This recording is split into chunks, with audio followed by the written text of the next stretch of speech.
What's going on, guys? Welcome along to Arsenal Fan TV, and I've just watched the game and it is just such a massively disappointing result. That was one of the most frustrating games of football I've ever had to watch, and what annoys me most, going from that great, beautiful football that we were playing against Sunderland to that lethargic style of play, to lose to Stoke City in a game that, you know, we kind of had to win. You know, to be 4 points behind Chelsea now, this is a massive blow in this title push. I mean, are there any positives to take out of today's game? You know, Chamberlain played well when he came on, but I can't think of much good that has come out of this game. I mean, we can have a good reaction to it, but, you know, 4 points behind Chelsea now. Is the league over? You know, nothing's won at this time of the season. We've still got 10 games left to turn it around, but if you look at our fixtures, Tottenham away, City, Chelsea, Everton away, you know, it's not looking all that hopeful at the moment, but, you know, you just got to believe that we can go and get something out of this league. And, you know, I'd still be happy with just an FA Cup win and second or third in the league. That would do me down to the ground, but it's just really depressing, really, because we didn't deserve to lose today. I think a draw probably would have been a fair result because neither team played particularly well, but to lose in that manner, it's not fair, really. But you know, I'll get straight into the game, because right before kickoff there were a couple of raised eyebrows, and that was probably the inclusion of Podolski, Rosicky, and I think it was Arteta in the squad, and that we didn't start the likes of Chamberlain and Flamley. Now, Arteta, I haven't really got a problem with him starting, but I thought the number of back passes he made today that, you know, maybe should have been forward ones, the lack of creativity he had,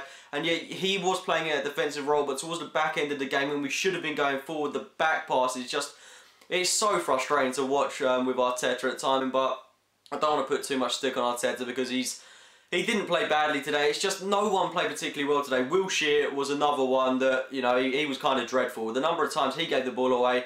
And Rosicky, personal favourite of mine, I've got his name on the back of my shirts, and he was just awful today. I mean, he has these nice, lovely moments where he brings the ball forward, these lovely, quick, pacey runs, and then, you know, it's just his final ball is just so poor. And, you know, he's the kind of guy that can have an impact off the bench, but when he starts, he's a bit different. And it was just Podolski as well, non-existent in today's game. He had about one chance on goal, absolutely scuffed it. Giroud, another one that, you know, I can't put too much stick on him because the number of men that were marking him, but he was so, again, he was poor today, and he was so good against Sunderland. 2 goals and an assist, to kind of not being able to do anything today. It's just such a frustrating game, and we didn't even start well today. Stoke were probably the better team for a majority of the game. We did nothing creatively. Ozil was left out of the team, which, you know, I wasn't too surprised by, but I did want him to start this one. I think he's the kind of guy that could have created a little bit of magic, which, you know, you just know how many chances he's created going into this game.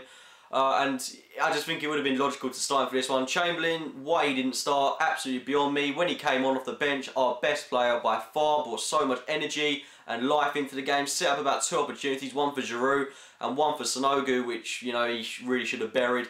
And I was saying that we should have started Sonogo before this one. I just don't know who to put out on that pitch anymore, because I just don't know who is going to turn up anymore. It's so frustrating is the word, because I just don't know who's going to perform and who's not going to. Because Wilshere was great against Sunderland, he was really poor today. Giroud was great against Sunderland, poor today. This team is so massively inconsistent at times, and we've got to be consistent if we're going to mount a title challenge. I mean, it's so obvious that we are missing Ramsey and Walker at the moment. They're the kind of players that you think would make the difference, and thank God we've got Ramsey back in 2 weeks. But, you know, like I'm saying about the actual performance, we made it through to half-time. You know, I was thinking, you know, we're going to come out second half, all guns blazing, and I don't know why we can't replicate that first half that we had against Bayern Munich every single game. Why can't we play with that passion and desire every single game? It's just, we should be coming out the blocks every game, and we're not doing it at times, and we just sit back and we let Stoke play their game, which we shouldn't be doing. They weren't giving us any time on the ball. We should have been doing the same, and they were kind of good in possession at times. It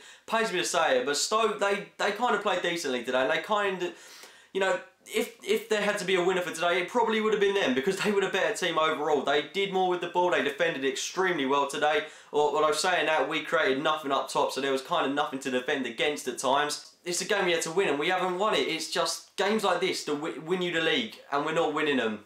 It's just, we can turn this around, there's no doubts about that whatsoever, but it's just a huge blow. 4 points is a lot to make up at this stage in the season. We've kind of got to be beating Chelsea and City now. We've kind of got to beat Tottenham as well, and we've got to beat Everton. So we've got an awful lot to do in the coming months. It's just, it's frustrating. Said it so many times. I can't quite say it enough at the moment, because towards the end of that game as well, we brought on Ozil, we brought on Chamberlain, and they're the kind of players that you think would make the difference. Chamberlain did, Ozil didn't. He was extremely quiet. He did open up the play a little bit, but nothing that you would expect of someone who is, you know, on the money he's on and the price tag he's got. And, you know, I won't talk about that too much, because I'll probably say something I regret, because he will come back at some point. When he's got full 90 minutes under his belt, I know he's going to play well, and I think if he'd have started the game today, maybe we would have seen a different side to him. But for the time that he was on the pitch, he did absolutely nothing, and maybe that's because he had Giroud and Sonogo in front of him, two lumpy guys that weren't making any runs, and it doesn't help when you're a player of that talent that can't provide people that aren't willing to make runs. But the penalty decision, might as well get straight onto that, because all the play going up until the penalty was so lethargic and there was nothing coming of it.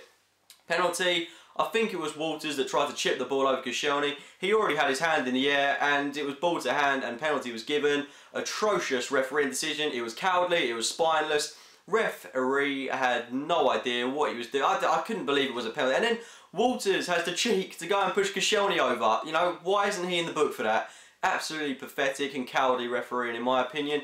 And, you know, if he thought he'd got the decision right, Koscielny should have been off the pitch as well for stopping a goal scoring opportunity. It's ridiculous, the number of the poor decisions that have gone against us this season. The Szczesny red card against Bayern today, it's just...